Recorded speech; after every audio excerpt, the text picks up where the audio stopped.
ہمارے 11 اور ایک سورہ تحاقہ کی آیت پڑھی ہے اور ایک بہت ہی مشہور سورہ ابن ماجہ کی پڑھی ہے۔ آج کے اس خطبہ جمعہ میں میرا موضوع بیان ہے عصر حاضر میں، دور حاضر میں علم دین کی اہمیت و ضرورت۔ اسلام میں علم دین کی بڑی اہمیت و ضرورت ہے۔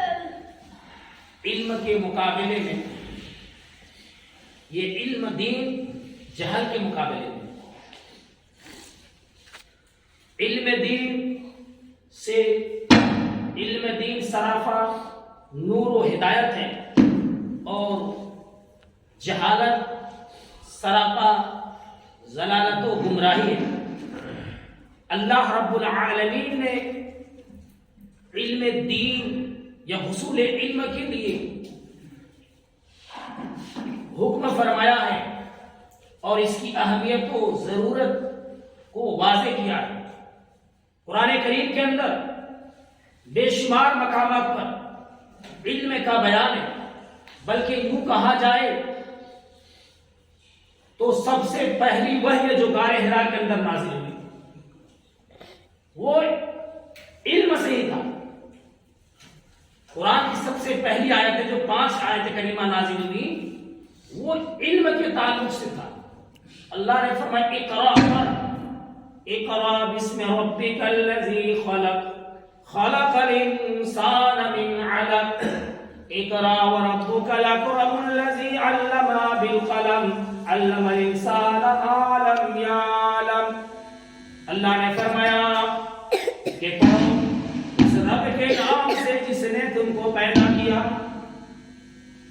خلق الانسان من علق، اور انسان کو پیدا کیا جمے ہوئے خون سے، اور انسان کو وہ ساری باتیں سکھائی جو وہ نہیں جانتا تھا۔ علم الانسان ما لم یعلم، اقرا پڑھ، اقرا بسم ربک الذی خلق خلق الانسان من علق اقرا وربک الاکرم الذی علم بالقلم علم الانسان ما لم یعلم۔ یہاں بار بار پڑھنے کا ذکر ہے، کہا پڑھ اس رب کے نام سے جو بڑا بزرگ ہے، جس نے وہ ساری باتیں سکھائی جو نہیں جانتا ہے۔ اس آیت سے کیا معلوم؟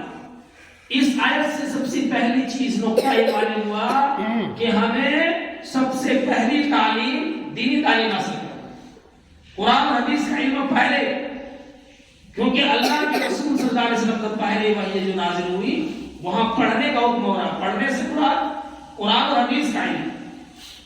دوسری بات یہ معلوم ہوئی کہ جس طرح تیرا بزرگ والا ہے، اگر تمہیں عزت چاہتے ہو، تم دنیا میں سربلندی چاہتے ہو تو تم رب کے نام سے پڑھو۔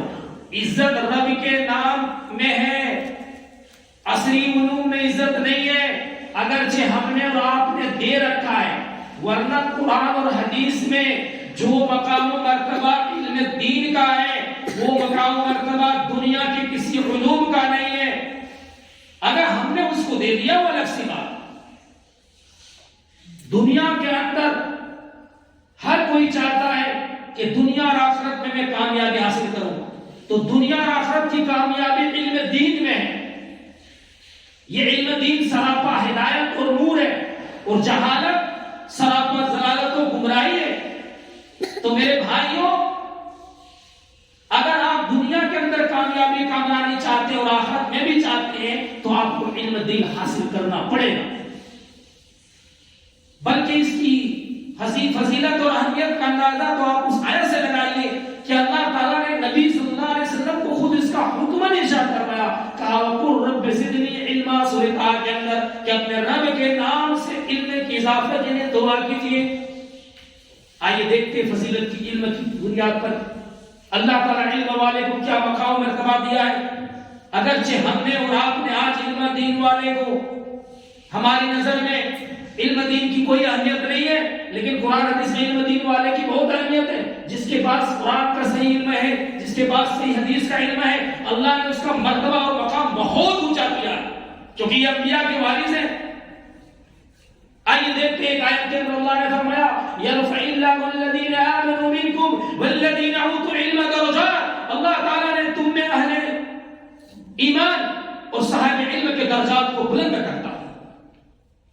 جو مقام اللہ نے اہل علم کو دیا ہے، جو مقام اللہ نے اہل ایمان کو دیا ہے، وہ کسی کو نہیں دیا ہے۔ ایک جگہ اللہ نے فرمایا قل هل يستوي الذين يعلمون والذين لا يعلمون، اے نبی صلی اللہ علیہ وسلم آپ ان لوگوں سے پوچھئے، ان لوگوں کو کہیے کیا علم والے کیا جاننے والے اور نہ جاننے والے برابر ہو سکتے ہیں؟ یقیناً برابر نہیں ہو سکتے۔ معلوم کیا ہوا؟ معلوم یہ ہوا کہ علم دین کی حاصل کرنے والے، اور ایک حدیث میں اللہ کے رسول نے کیا فرمایا؟ خیرکم من تعلم القرآن وعلمہ، تم میں سب سے بہتر وہ ہے جو خود قرآن پڑھے اور دوسروں کو پڑھائے۔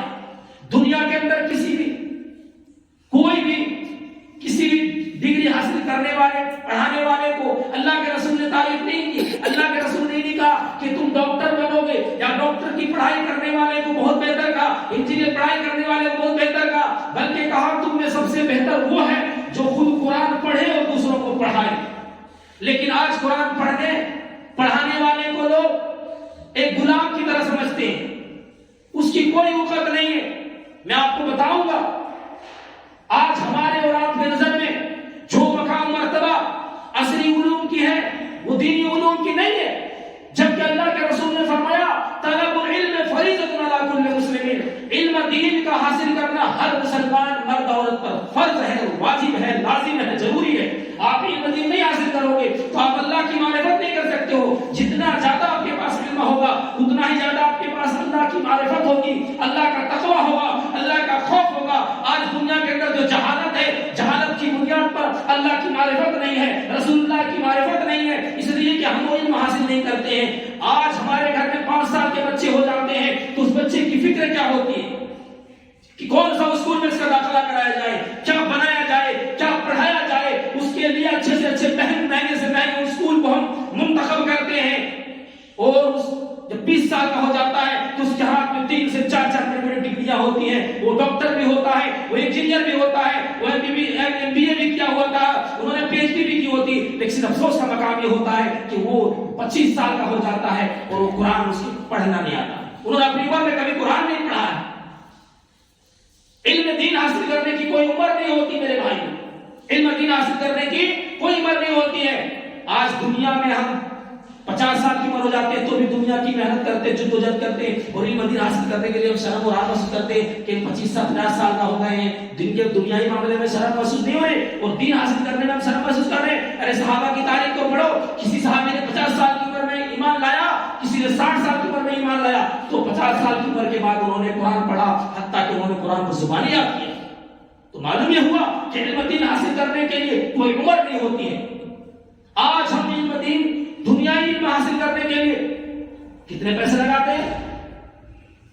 آج ہمارے پاس ٹی وی دیکھنے کے لیے 2 گھنٹے ٹائم ہے، اخبارات پڑھنے کے لیے ہمارے پاس ٹائم ہے، اور ہمارے ہندوستان میں 90% گھرانے ایسے ہیں جو ساتھ میں بیٹھ کر کے ٹی وی میں ٹائم ضائع کر سکتے ہیں، لیکن قرآن پڑھ اور پڑھا نہیں سکتے۔ دنیائی تعلیم کے لیے ہم پانی کی طرح پیسے بہاتے ہیں، وہاں پیسے خرچ کرنے میں کنجوسی نہیں کرتے۔ دینی تعلیم کے لیے ہم اس کا ایک عشر رسید بھی خرچہ کرنا میں گرا گزرتا ہے۔ اگر کوئی عالم صاحب اپنے گھر میں جا کر کے ٹیوشن پڑھا رہا ہے اور کہیں گے 1000 روپے دیں گے، تو 1000 روپے مولانا، اور وہی بچہ کو ہم باہر بھیج رہے ہیں، وہاں 1000 روپیہ لے رہا ہے، بچہ خود جا کر کے پڑھ رہا ہے تو 1000 روپیہ لگ رہا ہے، وہ ان کو مہنگی نہیں لگ رہی ہے۔ تو معلوم یہ ہوا کہ عصر حاضر میں علم دین کی اہمیت اور ضرورت جتنی ہے قرآن اور حدیث میں دیا ہے اتنا اس دور حاضر میں نہیں دے رہے، جبکہ علم دین حاصل کرنے کا کتنا بڑا مقام ہے۔ آئیے حدیث دیکھتے ہیں۔ اللہ کے رسول صلی اللہ علیہ وسلم نے ارشاد فرمایا کہ علم دین حاصل کرنے والے کا مقام مرتبہ اتنا بڑا ہے کہ من سلک طریقا یلتمس فیہ علما سہل اللہ لہ طریقا الی الجنہ، جو شخص علم دین حاصل کرنے کے لیے نکلتا ہے اللہ رب العالمین اس کے لیے جنت کے راستے کو آسان کر دیتا ہے۔ اس کے لیے کیا کر دیتا ہے؟ جنت کے راستے کو آسان کر دیتا ہے۔ اور امام الانبیاء سرکار دو عالم صلی اللہ علیہ وسلم نے حدیث میں کیا فرمایا؟ بہت ہی لمبی حدیث ہے جس کا میں آپ کے سامنے بیان کر رہا ہوں۔ دیکھیے علم دین کی کیا اہمیت ہے، علم دین حاصل کرنے والے کا کیا مقام مرتبہ ہے۔ اللہ کے رسول صلی اللہ علیہ وسلم نے ارشاد فرمایا فيه علما سهل الله له طريقا الى الجنه وان الملائكه تزع اجنحتها لطالب العلم رزقا بما يصنع وان العالم لا يستغفر له من في السماوات ومن في الارض حتى الحيتان في سب الماء وفضل العالم على العابد كفضل القمر على سائر الكواكب وان العلماء ورثة الانبياء ان الانبياء لم يورثوا دينارا ولا درهما وانما ورثوا العلم فمن اخذ بحج وافر. یہ حدیث سنن ابو داؤد کے اندر 3642، جامع ترمذی کے اندر 2682، سنن ابن ماجہ کے اندر 223، ابن حبان کے اندر 88 اور بہقی فی شعب الایمان کے اندر 1996 اور 97 نمبر کی حدیث، یعنی کئی حدیث کتابوں کے اندر ہے. حدیث کا ترجمہ کیا ہے کہ اللہ کے رسول صلی اللہ علیہ وسلم، حدیث کے راوی ابو درداء ہے، سیدنا ابو درداء فرماتے ہیں اللہ کے رسول صلی اللہ علیہ وسلم نے ارشاد فرمایا جو کسی شخص راہ میں حصول علم کے لیے چلا تو اللہ تعالیٰ اس کے لیے جنت کی راہ کو آسان کر دیتا ہے، اور بلا شبہ فرشتے طالب علم کے لیے اپنے پروں کو بچھاتے ہیں اس کے حصول علم سے راضی ہونے کے ہوتے ہوئے. زمین و آسمان میں بسنے والے یہاں تک کہ مچھلیاں پانی میں بھی صاحب علم کے لیے دعائیں مغفرت کرتی ہیں. بلا شبہ عالم کی عابد پر فضیلت ایسی ہے، عالم کی فضیلت عابد پر ایسے ہی ہے جیسے کہ 14ویں رات کے چاند کی فضیلت تمام ستاروں پر ہے. عالم کی فضیلت دیکھو، عالم کے اللہ نے کتنا بڑا مقام دیا ہے، لیکن آج عالم کی کوئی قدر نہیں کرتے. خاص طور پر آپ دوسرے مسلک میں جائیے، ان کے پاس صحیح قرآن حدیث کا علم نہیں ہے، لوگ گمراہ کرتے ہیں، پھر بھی علماء کی دیکھو کتنی قدر ہے. ہمارے یہاں صحیح ہے اور عالم بھی اچھے ہیں، معامل ہے، شرک و بدعت سے بچے اور لوگوں کو صحیح راستے پر بلاتے ہیں، لیکن پھر بھی اہل علم کی جتنی قدر ہونی چاہیے نہیں ہے میرے بھائیوں. غلط بات بول رہا ہوں، اور اس پڑھانے والے کو بھی لوگ قدر نہیں کرتے. دیکھو آگے اللہ کے رسول نے کیا فرمایا، کہا کہ یہ انبیاء کے وارث ہوتے ہیں. کیا ہوتے ہیں؟ انبیاء کے وارث ہوتے ہیں، اور ایسے شخص کے لیے مچھلیاں بھی پانی میں اور بینوں میں رہنے والی چڑیاں بھی دعائیں کرتی ہیں. آگے اللہ کے رسول نے فرمایا عالم کی فضیلت عابد پر ایسے ہی ہے جیسے 14ویں رات کے چاند کی فضیلت تمام ستاروں پر ہے. کیوں؟ اس لیے کہ ایسا کیوں ہے؟ اس لیے کہ عابد جو ہوتا ہے، عابد عبادت کرتا ہے تو اس کی عبادت خود تک محدود ہوتا ہے، اور ایک عالم جو ہوتا ہے اس کے علم سے دوسرے لوگ بھی فائدہ اٹھاتے ہیں، اس کے علم سے دوسرے لوگ بھی فائدہ اٹھاتے ہیں. اس کے بعد کیوں؟ اس لیے کہ انبیاء کے وارث کون ہوتے ہیں؟ علماء ہوتے ہیں، اور انبیاء دنیا کے اندر دینار درہم و دینار نہیں چھوڑ کے جاتے ہیں، بلکہ وہ کیا چھوڑ کے جاتے